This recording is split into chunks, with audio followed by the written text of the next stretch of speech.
nuestro tema a tratar.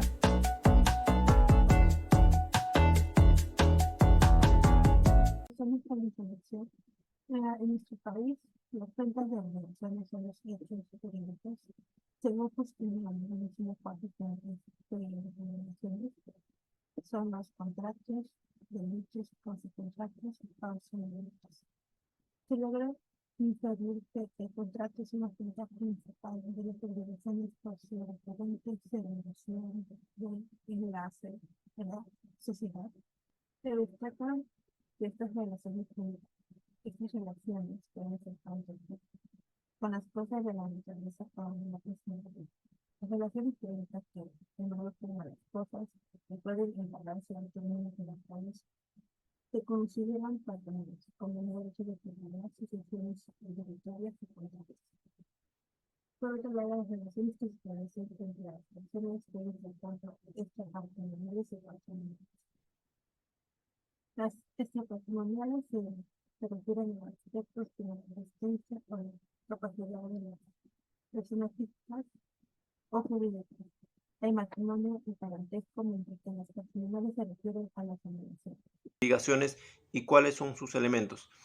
La obligación es un vínculo jurídico abstracto en virtud del cual la parte denominada el deudor se compromete a ejecutar una prestación de contenido patrimonial a favor de la parte denominada el acreedor. Esta última tiene todo el derecho de exigir dicho cumplimiento. En su defecto puede solicitar la indemnización correspondiente.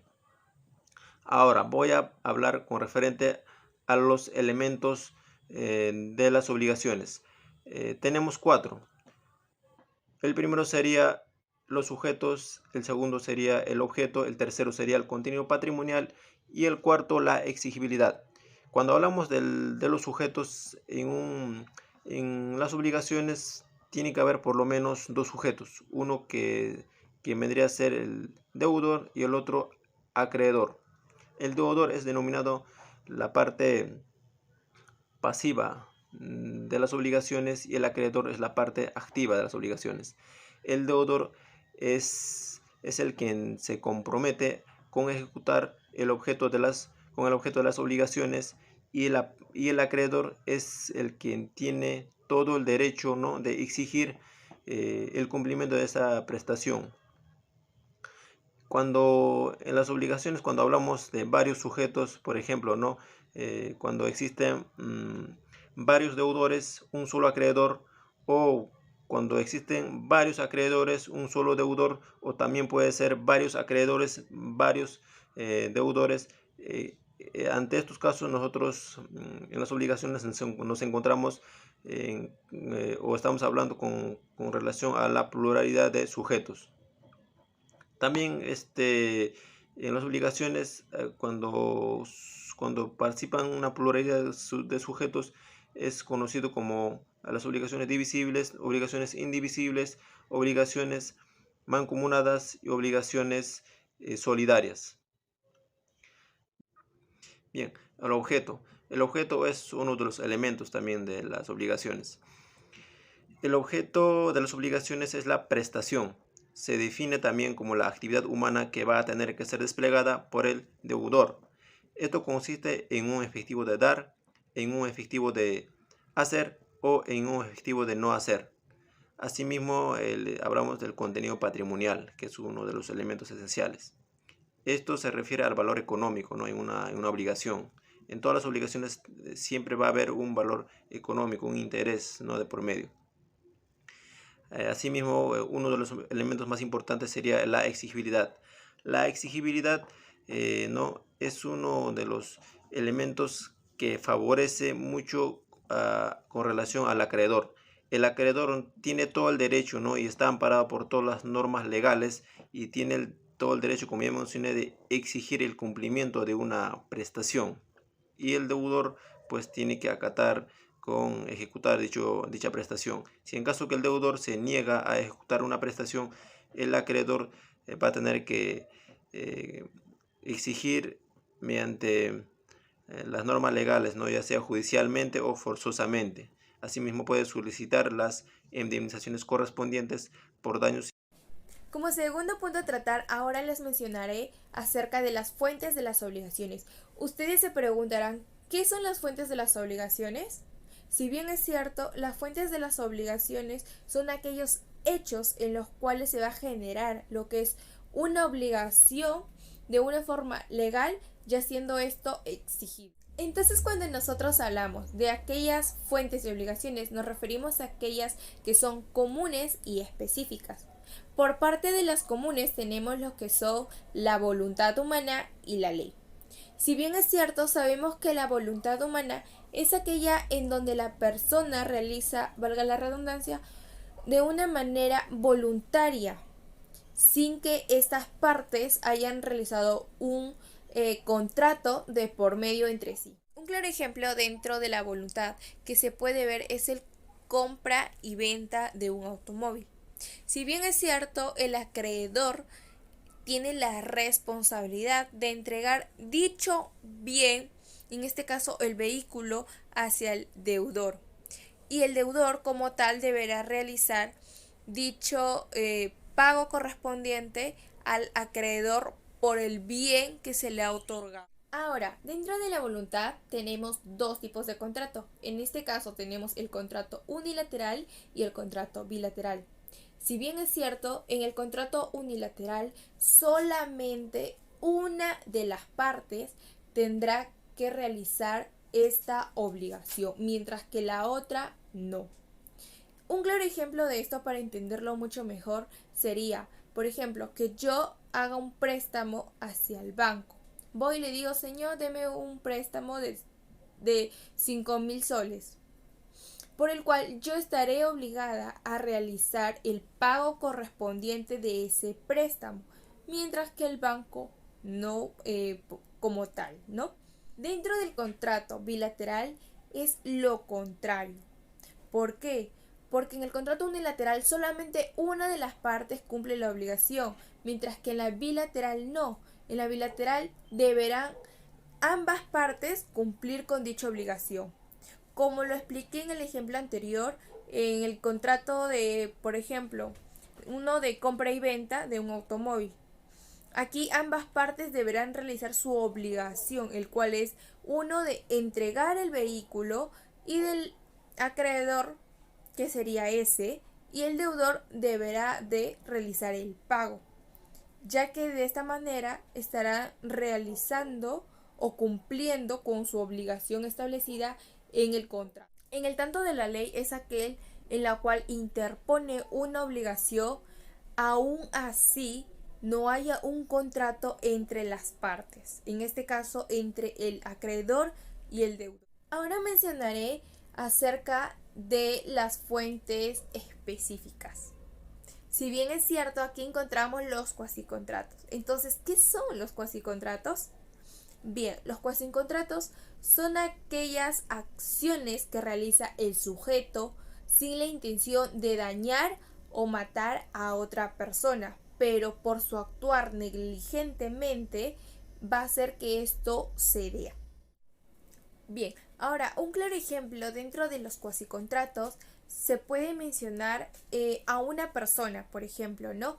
Que ésta se encuentre manejando en una vía pública. Sin embargo, la persona no hace caso a las reglas de tránsito, en las cuales una de ellas menciona de que debería bajar la velocidad. Sin embargo, esto causa de que él atropelle a una niña cuando se encuentra cruzando la pista.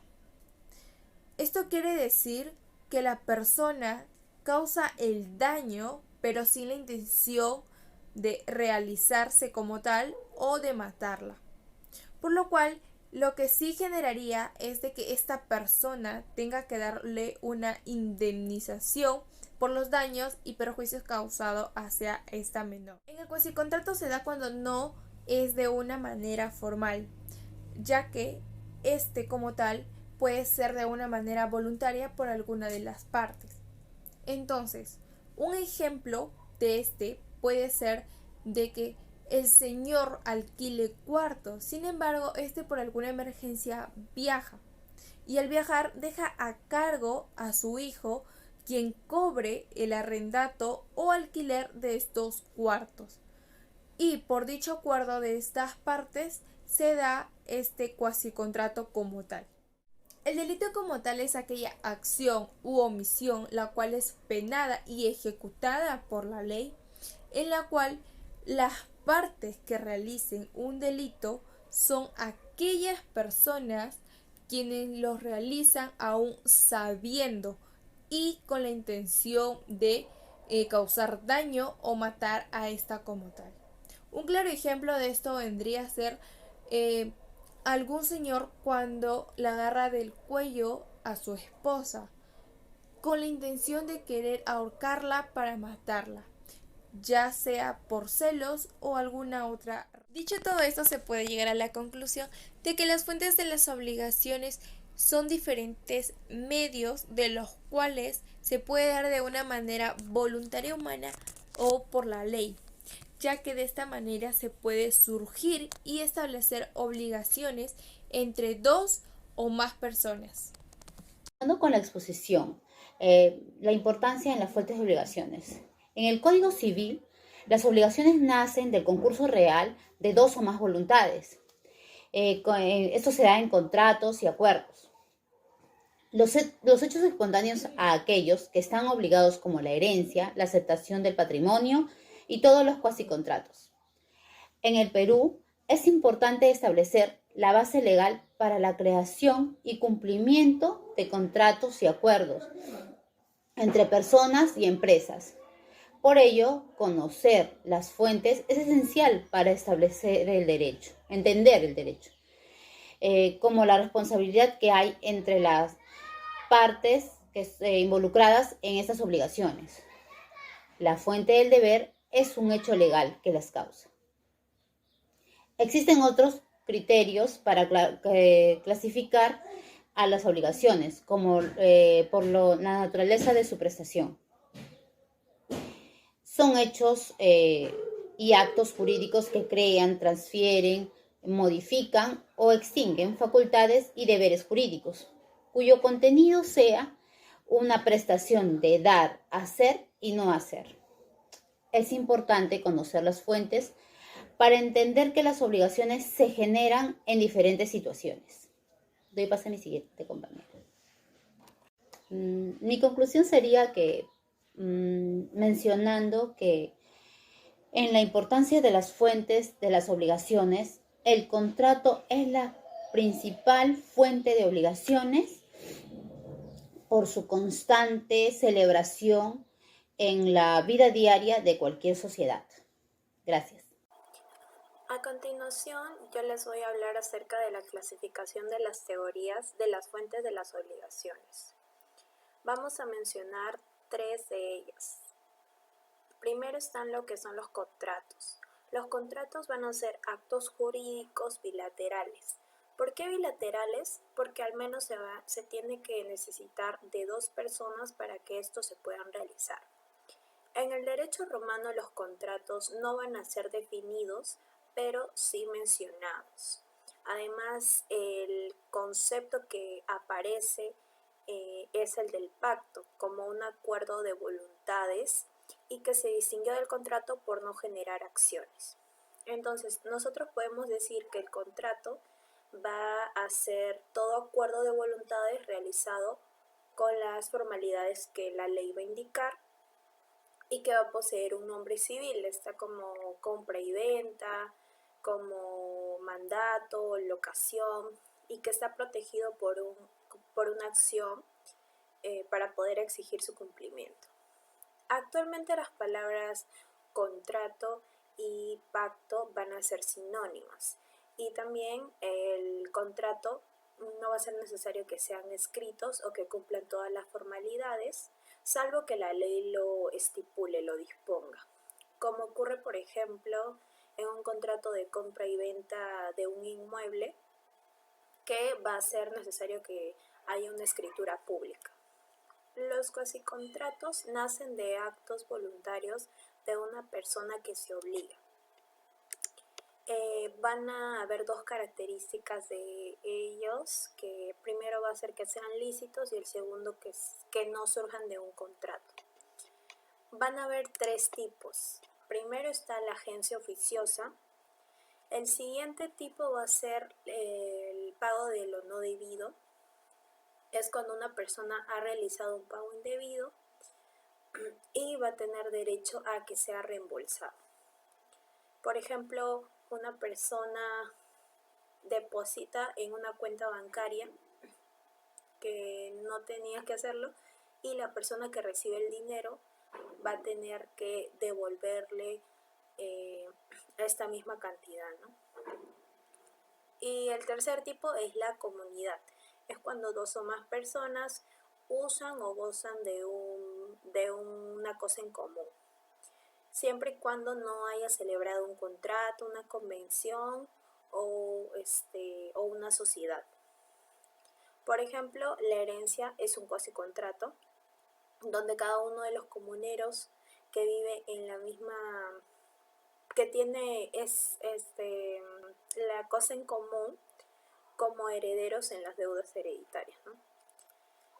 Y por último están los que son los cuasidelitos, que van a ser acciones culposas que van a causar daños a personas pero que no se ha realizado con un ánimo de perjudicarla. Sin embargo, van a tener que ser indemnizadas. Por ejemplo, en la imagen muestra que hay un conductor de un carro, sin querer va a atropellar a un peatón y el conductor tiene que indemnizar a la persona herida. Y dice, los que no son responsables de los cuasidelitos van a ser los que son los padres de familia, que son responsables de sus hijos que son menores de edad todavía y que viven en la misma casa, ¿no? El tutor o curador también va a ser responsable del pupilo mientras que esté bajo su dependencia. Y bueno, toda persona es responsable de sus propias acciones y de las personas que estén bajo su cuidado. Es la relación jurídica, es un vínculo jurídico entre dos o más sujetos, en virtud del cual uno de ellos tiene la facultad de exigir algo que no puede cumplir. La relación jurídica se establece siempre entre los sujetos de derecho, que es activo y pasivo, y no entre el sujeto y la cosa. Se conocen entre los sujetos y las cosas relaciones de derecho, pero no tienen vínculos jurídicos. Como se comprende, en virtud de la relación jurídica, una persona tiene la facultad de exigir a otra que tiene los derechos sugestivos y que la otra debe cumplir. Los elementos, como he dicho antes, de la relación jurídica, el sujeto activo, que es el beneficiario y el deudor, y el sujeto pasivo es el deudor y el deudor. El objeto en cuestión es el elemento sobre el que recae la exigencia de la acreedor y la obligación del deudor. Un objeto puede ser una cosa o una prestación. Podemos concluir mencionando que las fuentes de las obligaciones son hechos y actos jurídicos que crean, transfieren y modifican y extinguen facultades y deberes jurídicos.